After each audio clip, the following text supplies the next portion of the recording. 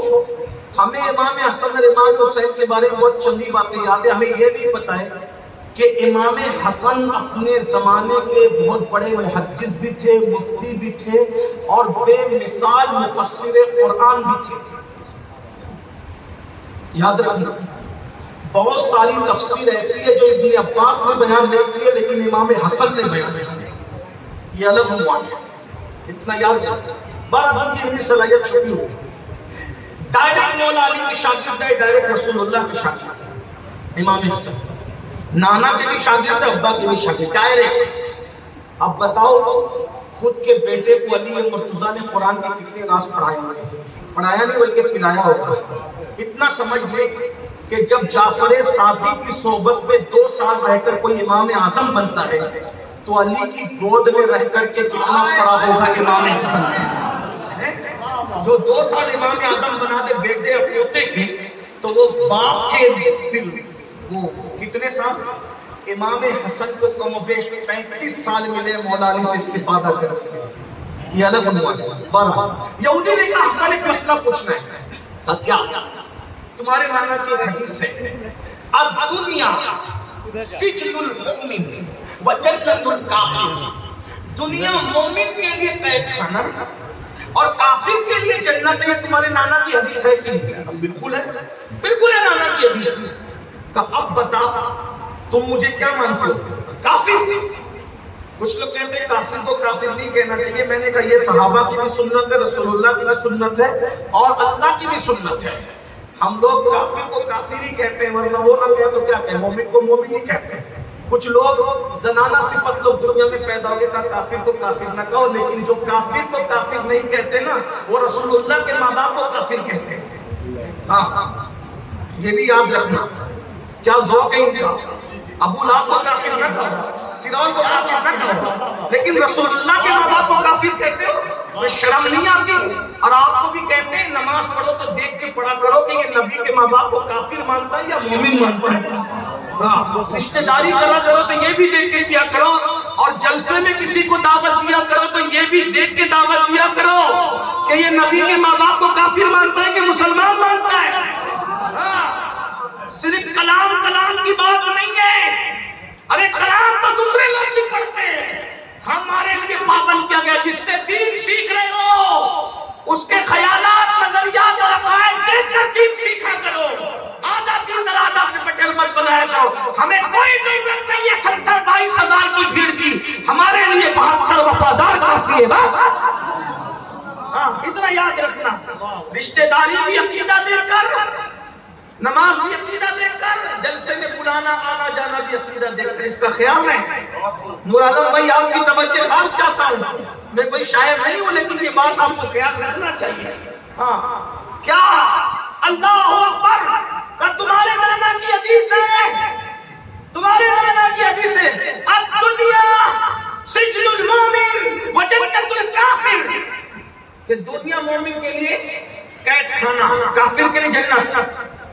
اے حسن میرے کپڑے دیکھ پھٹے پرانے، میں بھوکا، میرا چہرہ پیلا، میری آنکھیں اندر، میں بھیکاری بھیک مانگ رہا ہوں، اور تو بادشاہوں جیسے سجا ہوا ہے، کھایا ہے پیا ہے، قیمتی کپڑے ہیں، امامہ ہے، تلوار ہے۔ اب بتا تیرے لیے دنیا جنت ہے یا میرے لیے؟ میں تو قید خانے کے قیدی کی طرح ہوں اور تو بادشاہوں کی طرح، مومن تو یا میں؟ حسن تھے، حسن باب مدینۃ العلم کا ڈائریکٹ شاگرد، سید العالمین مصطفیٰ جان رحمت کا ڈائریکٹ شاگرد کا نانا کی حدیث تو بالکل صحیح ہے، الدنیا سجن المومن و جنت الکافر، دنیا مومن کے لیے قید خانہ ہے اور کافر کے لیے جنت ہے۔ کا سن یہ جو میرا لباس دیکھ رہے ہیں نا، اتنا قیمتی امامہ، یہ ٹھاٹ باٹ، یہ میرے غلام مرید جو پیچھے لوگ چل رہے ہیں، یہ دیکھ کر تم کہہ رہا ہے کہ تیرے اتنے ٹھاٹ باٹ ہے، جنت تو یہ دنیا تیرے لیے کا نہیں تھی۔ جو جنت میں انعام میرے لیے اللہ نے رکھا ہے نا، اگر اس کے مقابلے میں میرا یہ ٹھاٹ باٹ دیکھے تو یہ قید خانے کی طرح ہے۔ اب اندازہ لگا، جب قید خانے میں ہم اس شان سے جی رہے ہیں تو جنت میں ہمارے ٹھاٹ باٹ کے عالم کیا ہوں گے؟ اور یہ دنیا تیری جنت ہے، جب تو جنت میں اتنا پریشان حال ہے تو تو اللہ کی جہنم میں کتنا پریشان حال ہوگا، اس کا اندازہ کر لے۔ اس لیے میرے بھائیوں یاد رکھنا، آئیے بات آئی تو بات اینڈ کر دوں۔ میں نے کہا تھا کہ میں اپنی بات جلدی ختم کروں گا، جلدی ختم کر دوں۔ سچ ڈٹ کے رہو، بد سمر کے رہو، اچھے رہو، انجوائے کرو، مگر گناہ مت کرو۔ ایک مرتبہ حضرت میرے امام موسیٰ کاظم رضی اللہ تعالیٰ عنہ نے بڑے مہنگے جوتے پہنے، مہنگے۔ آج کوئی اسکیچر کے جوتے پہن لیتا تو نہیں، اسکیچر استعمال کرتے ہیں تو بھی کیا تمہارے لیے؟ مومنوں کا بچا ہوا فضلہ دوسروں کو ملتا ہے، اصل تو ہمارے لیے نعمتیں پیدا ہوتی ہیں، مصیبتیں بھی ہمارے لیے اصل اور نعمتیں بھی ہمارے لیے، ہمارا بچا کچھ اوروں کو ملتا ہے۔ اتنا یاد رکھنا، یہ بات یاد رکھ، اس لیے اچھے بنو، نعمتیں استعمال کرو، گناہ مت کرو۔ امام موسیٰ کاظم نے بڑے قیمتی جوتے پہنے تو بادشاہ کے دربار میں پہنچے۔ بادشاہ نے کہا موسیٰ کاظم تو نبی کا بیٹا ہو کر، تو نبی کا بیٹا ہو کے اتنے خوبصورت اتنے مہنگے جوتے پہنتا ہے۔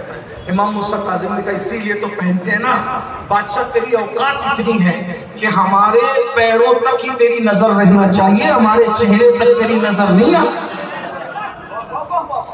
اچھے بس بچوں بازو میں بیٹھے، ہوٹل پہ ملے، دیکھتا ہی رہنا چاہیے کہ یہ نبی کا غلام شان سے جی رہا ہے۔ ہاں لیکن یہ کب ہوگا؟ جب تم محنت کرو گے، کاروبار کرو گے، موبائل پہ گیم کھیلو گے تو کیسے محنت کرو گے، کیسے کاروبار کرو گے؟ تو اللہ کے رسول فرماتے ہیں جو جوان گناہ سے بچ کر اپنی جوانی کو گزارتا ہے اللہ اس کو عرش کا سایہ عطا کرے گا۔ جوانی کا صحیح استعمال کرو، گناہ مت کرو، انجوائے کرو، انجوائے کرنے کا انجوائے کرو، فلم مت دیکھو، گندی پکچریں مت دیکھو، گانے مت گاؤ، میوزک مت سنو، موسیقی جو اللہ نے حرام کیا۔ آقا علیہ السلام ارشاد فرماتے ہیں جو نوجوان حرام سے بچے، نفسانی خواہش سے بچے، اللہ فرماتا ہے وہ جوان میرے نزدیک میرے فرشتوں کی طرح ہے، اللہ کے نزدیک اس کا مرتبہ فرشتوں کی طرح ہے۔ ایک بات آپ سے اور کہہ دوں، مفتی صاحب بڑے حق گو مقرر ہیں، ان کی موجودگی میں اتفاق سے نقیب بھی ہمارا بڑا حق گو ہے، تو میں پھر بھی حق گو حق بات سننے کی وہ ہے۔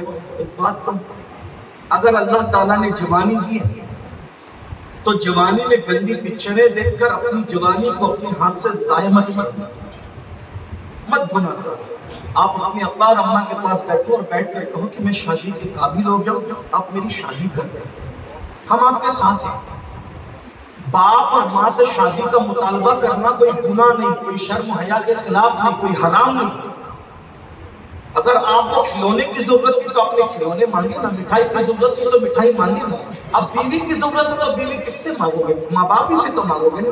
ہم آپ کے ساتھ کھڑے ہیں، حرام کام مت کرو، نکاح کرو، شادیاں کرو، انجوائے کرو، گناہ مت کرو، گناہ سے بچو۔ تیسری بات اللہ کے رسول علیہ السلام ارشاد فرماتے ہیں، تیسرا خوش نصیب وہ جس کو عرش کا سایہ ملے گا، جو مسجد سے نکلے اور اس کا دل مسجد میں لگا رہے۔ مسجد سے نکلے دل مسجد میں لگا، اللہ اس کو بھی عرش کا سایہ۔ مسجد سے نکل کے مسجد میں دل لگا رہنے کا مطلب کیا؟ ایک وقت کی نماز پڑھ لی ہے، دوسری وقت کا انتظار ہے، اس کو بھی عرش کا سایہ۔ تیسرا بندہ تنہائی میں اللہ کا ذکر کرتا ہے، خدا کا ذکر کرتا ہے اور اللہ کی محبت میں اس کی آنکھ سے آنسو نکل آتے ہیں، اللہ کی محبت میں اللہ اس کو بھی قیامت کے دن عرش کا سایہ عطا کرے گا، اور جس کو عرش کا سایہ عطا کرے گا اس کے لیے 50,000 سال کا قیامت کا دن صرف 4 رکعت ظہر کے برابر ہو جائے گا۔ میرے بھائیوں ہم روئے، بہت میتوں پہ روئے، بیٹی کی رخصتی پہ روئے، کسی پیسے کے گم ہو جانے پہ روئے، کبھی ہمیں اللہ کی محبت میں بھی رونا ہے، کبھی ہم اللہ کی محبت میں بھی روئے۔ سب سے قیمتی رونا اللہ کی ہے، رسول اللہ کی ہے۔ یاد رکھنا ہر آنسو پانی بن کے بہہ جاتے ہیں، جو آنسو اللہ رسول کی محبت میں نکلتے ہیں وہ موتی بنا کر چن لیے جاتے ہیں. موتی بنا کے شان کریمی نے چن لیے. قطرے جو تھے میرے آقا انفعال کے. اللہ کا یہ رونا سیکھو. کسی عبادت کا اتنا ثواب نہیں ملتا جتنا اللہ رسول کے لیے رونے میں ملتا ہے. یہ رونا عشق کی علامت ہے, رونا محبت کی علامت ہے. آج لوگ کہتے ہیں مولانا ہم لوگ پہلے بہت مالدار تھے, بادشاہ تھے, یہ تھے وہ تھے. میں کہوں آپ کو کل تک ہم راتوں کو اللہ کی محبت پہ روتے تھے, رسول اللہ کی محبت پہ روتے تھے. اب ہمیں رونا ہی نہیں آتا. اب ہم سیریل دیکھ کے روتے ہیں, فلمیں دیکھ کے روتے ہیں, ایموشنل سین دیکھ کر کے روتے ہیں, جذباتی مناظر دیکھ کے روتے ہیں, اللہ اکبر گانے سن کے روتے ہیں, غزلیں سن کے روتے ہیں. ہائے ہائے وہ لوگ تھے. اللہ اکبر. حضرت بلال کا نام عشق میں اتنا کیوں آگے ہے؟ بلال کتنا روئے ہیں حضور کے لیے. اللہ اکبر. بلال روتے روتے بے ہوش ہو جاتے تھے.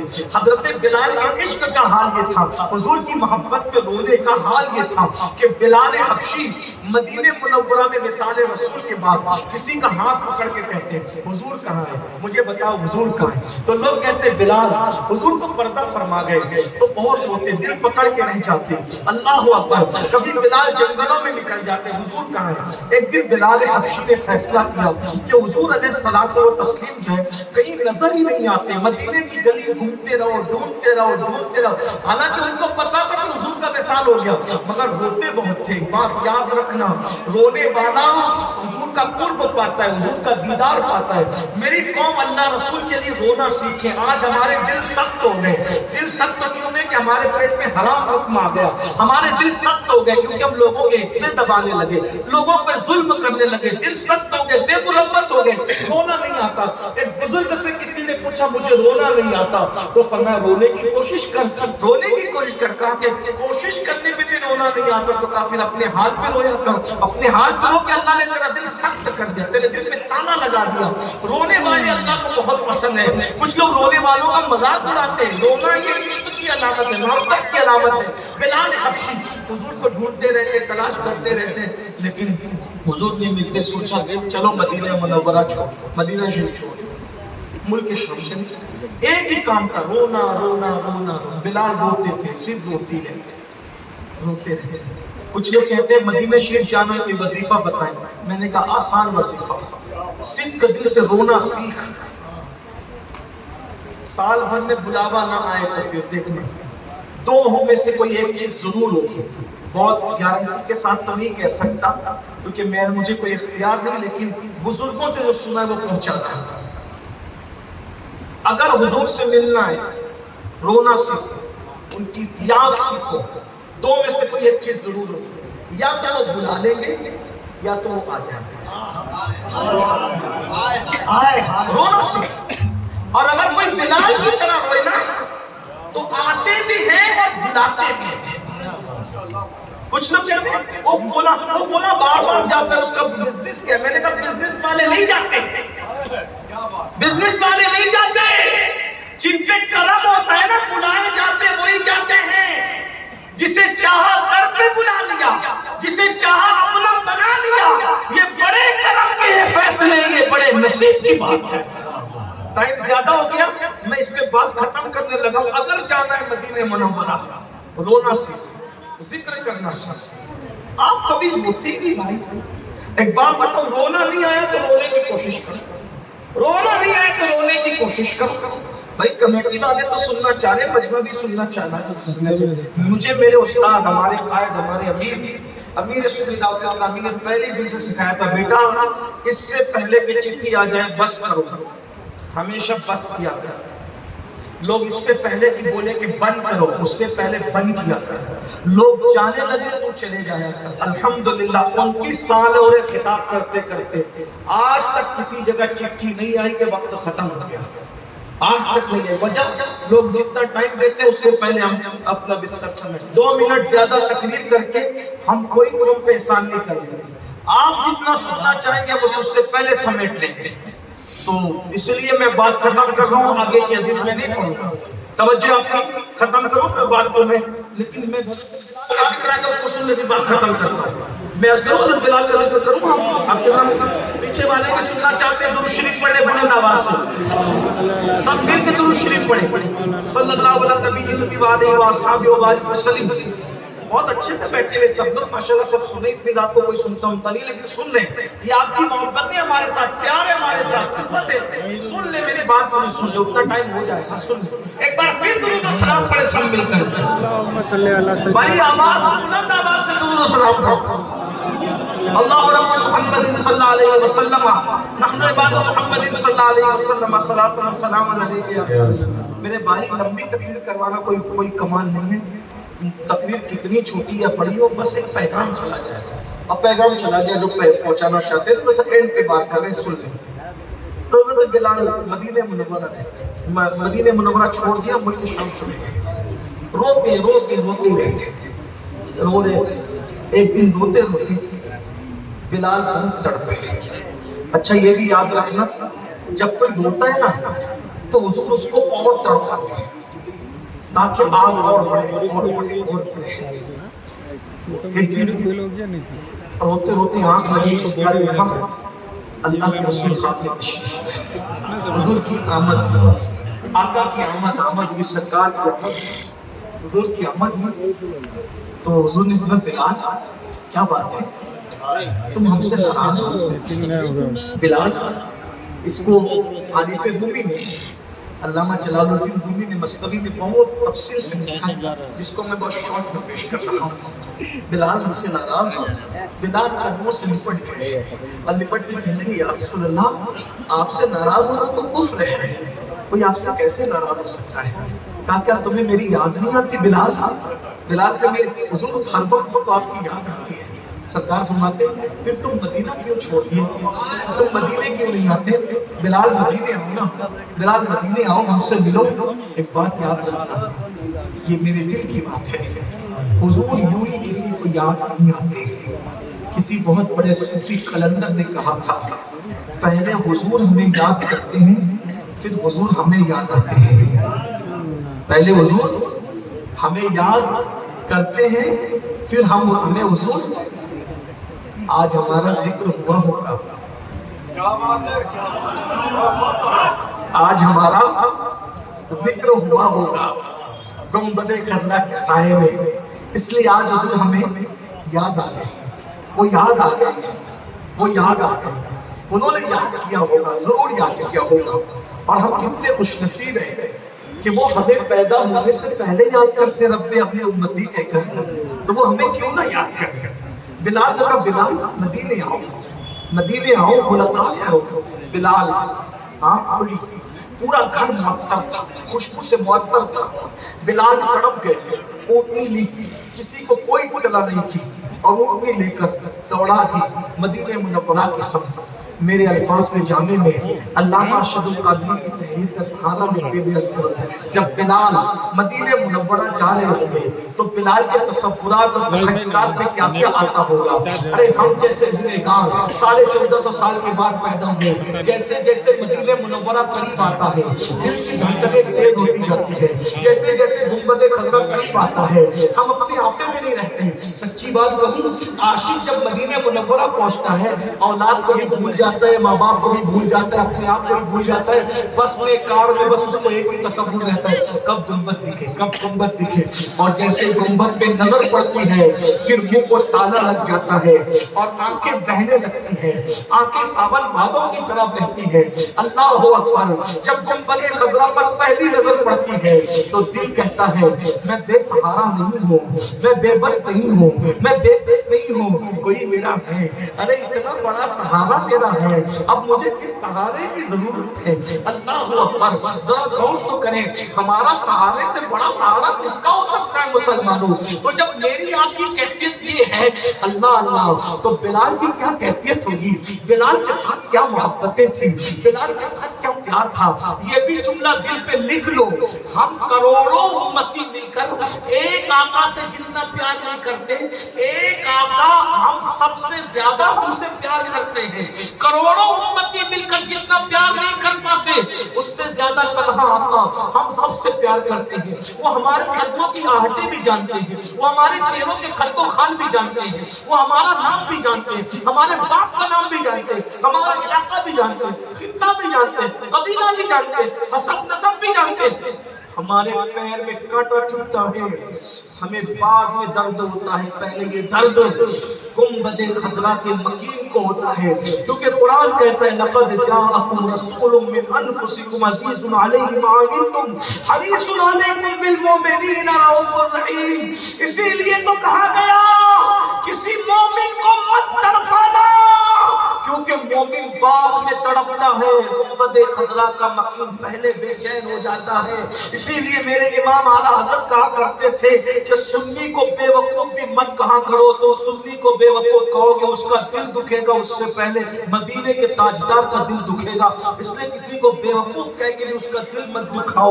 حضور ہم سے قریب ہے، جان سے زیادہ قریب ہے، لیکن بلال تو پھر بلال تھے۔ بلال جب قریب آتے ہوں گے مدینے منورہ کے تو بلال کو تو بڑی شفقتیں تھی، بلال کو کبھی اپنے ہاتھوں سے لقمہ بھی کھلایا، بلال کے سر پہ کبھی ہاتھ بھی پھیرا۔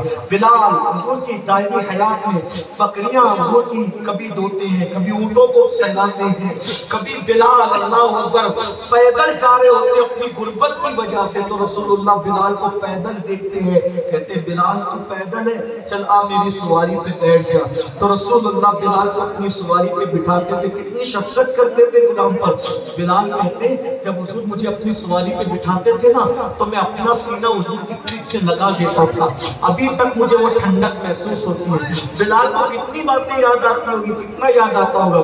بہرحال اسی عشق و مستی کے ماحول میں بلال حبشی مدینے کی فضاؤں میں پہنچ گئے، اور جب پہنچے مسجد نبوی کے سامنے اونٹنی بٹھائی، جو نظر آیا حضور کا، کدھر ہے حضور، کہاں ہے حضور؟ سینے سے لگ کر کے کہا بلال ہمارے زخموں کو پھر تم تازہ کرتے ہو، بھرے ہوئے زخموں کو پھر ہٹا کرتے ہو۔ بلال تمہیں پتہ نہیں حضور پردہ فرما گیا، پھر آگے بڑھے، کہاں ہے حضور؟ بلال حضور پردہ فرما گئے نا، پھر آگے بڑھے، کہاں ہے حضور؟ بلال حضور پردہ کسی عاشق نے کہا جیسی بولی ویسا جواب، بلال وہ ہے حضور، دیکھتے بلال وہ ہے حضور، مزار رسول کی طرف بلال کو دکھا وہ حضور ہے، آرام کرنا۔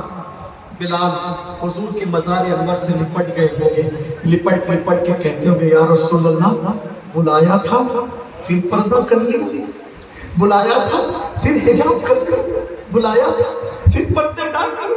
حضور پردہ اٹھائے تھا، اگر 14 صدی کی زبان میں کہا جائے تو یوں کہا جا سکتا ہے اٹھا دو پردہ، دکھا دو چہرہ کہ نور باری حجاب میں ہے، زمانہ تاریخ ہو رہا ہے کہ محرم سے نقاب ہے۔ بلال نے یہ نہیں کہا، میں کہہ رہا ہوں، کیوں؟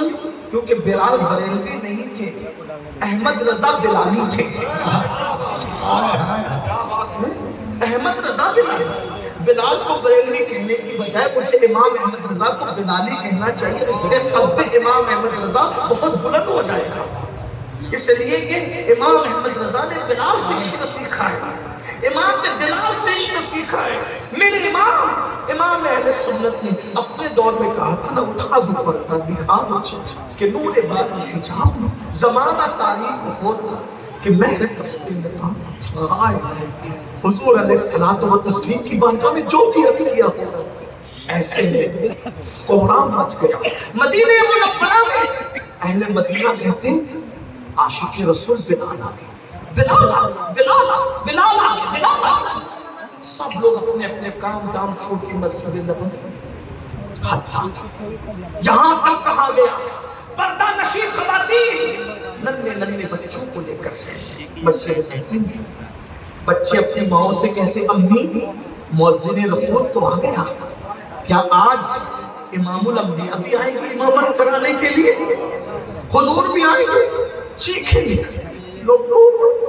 بلال کو دیکھ کر مدینہ منورہ کا پچھلا دور یاد آیا، کیا بہاریں تھی، ٹوٹ گئی ساری بہاریں ٹوٹ گئی، اس لیے کہ آمنہ کے لال کا دیدار جو صحابہ کیا کہتے تھے وہ ختم ہو۔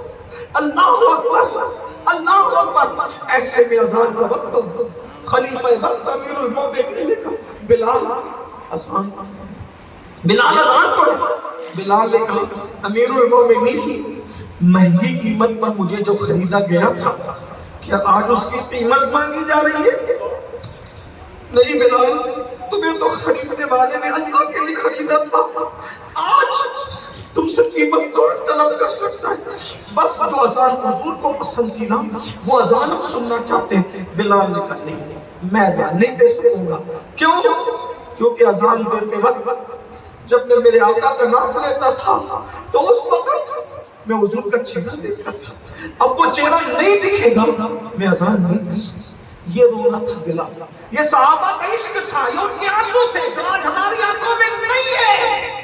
رونا سیکھو حضور کے قریب ہو جاؤ گے، رونا سیکھو حضور کا قرب پالو گے. کیا ہوا جب سب کہہ چکے بلال نے کہا میں اذان نہیں پڑھ سکتا کیونکہ وہ چہرہ میرے سامنے نہیں ہوگا، میں اذان نہیں دوں گا. عشق نے کہا اذان نہیں دوں گا. کسی نے کہا رکو، بلال کی کمزوری ہمیں پتہ ہے، یہ سب کی بات کاٹ دیں گے لیکن کن کی نہیں کاٹیں گے ہمیں پتہ ہے. جاؤ حجرہ سیدہ پہ جاؤ، در زہرا پہ جاؤ، در بطول پہ جاؤ اور شہزادوں کو لے آؤ. جب شہزادے کہیں گے نا حسنین کریمین تو اس وقت بلال ضرور اذان پڑھیں گے. شہزادے آئے، دونوں طرف سے ہاتھ پکڑا، چچا جان او چچا بلال، جو اذان نانا کو سناتے تھے وہ ہمیں بھی سناؤ. دونوں کا رخ دیکھا، ایک سینے تک حضور کے مشابہ تھے، دوسرے سینے سے پیر تک تصویر مصطفیٰ نظر آ گئی. گال چومی، پیشانی چومی، سینے سے لگایا. شہزادوں میں نے اذان دینا تو بند کر دیا کیونکہ مجھے زیادہ نظر نہیں آتا، لیکن میں نے انہیں کانوں سے سنا ہے کہ حسنین کا دل نہ دکھانا ورنہ میرا دل دکھے گا. میں نے سب کو منع کیا لیکن آپ کو منع نہیں کر سکتا. میرے نبی کی جان ہو، میرے نبی کا کلیجہ ہو، میرے نبی کی آن ہو. ہم اذان دیتے ہیں لیکن دے نہیں پائیں گے. بلال نے اذان شروع کی. مدینہ منورہ میں کوہرام مچ گئے. کوہرام کیا تھا؟ کوئی ایسا نہیں تھا جو نہ روتا ہو. یہاں تک راوی بیان کرتے ہیں کہ رسول اللہ کے وصال کے دن جو کوہرام تھا وہی کوہرام بلال کی اذان کے دن تھا. یہ ان کا دلی تعلق تھا اللہ کے رسول سے، یہ دلی رشتہ تھا اللہ کے رسول سے. اللہ اکبر. جب بلال نے اشہد ان لا الہ الا اللہ کہا تو کوہرام مچا. چھت پر لوگ کھڑے رہ کے سننے لگے. ننھے ننھے بچے ماں کا دامن پکڑ کے کہتے ماں اذان ہو رہی ہے حضور آئیں گے. لوگ کلیجہ تھام کے رہ جاتے. جب بلال نے کہا اشہد ان محمد رسول اللہ اور عادت کے مطابق اس چبوترے کی طرف دیکھا جس پر اذان کے وقت حضور بیٹھے ہوتے تھے. جب بلال نے اس طرف رخ کیا تو بلال نے دیکھا وہ جگہ خالی تھی. اشہد ان محمد رسول اللہ کہتے ہی جب اس جگہ کو خالی دیکھا بلال برداشت نہ کر سکے. سراپا غم میں ڈوب کر چیخ ماری زمین پہ گر پڑے، بے ہوش ہو گئے. آج بلال کی اذان پوری نہ ہو سکی. کوہرام تھا، جیسے ہوش میں آئے کسی سے کوئی بات نہیں کی، اپنی اونٹنی پہ بیٹھے واپس ملک شام چلے گئے. پھر کبھی لوٹ کر نہیں آئے اور غم رسول میں بلال نے اپنی جان آفری کے حوالے کر دی. یہ ہے اللہ رسول کی محبت میں رونے کا انعام. کسی کو بلال بنایا جاتا ہے، کسی کو اویس بنایا جاتا ہے. آقا فرماتے ہیں جو اللہ کا ذکر کرتے وقت تنہائی میں رو دے اللہ قیامت کے دن اس کو عرش کا سایہ عطا فرمائے گا. میں نے جان بوجھ کر آج ذکر بلال اس لیے چھیڑ دیا کہ گھر جا کے رو سکو نہ رو سکو. یہ گناہ آلود آنکھوں سے آنسو چند قطرے اگر پیش کر دیے جائیں تو ہو سکتا ہے شاید آج ہم عرش کے سائے کے حقدار ہو جائیں، ان کے کرم کے سائے کے حقدار ہو جائیں. اللہ محفل قبول کرے ہماری آنکھوں کے یہ گنہگار پاپی آنکھوں کے آنسو بارگاہ رسالت میں قبول فرمائے، نجات کا ذریعہ بنائے. گفتگو کے درمیان کوئی غلطی ہو تو معاف کرے. استغفر اللہ ربی ان ربی لغفور رحیم وما علینا الا البلاغ. السلام علیکم ورحمۃ اللہ.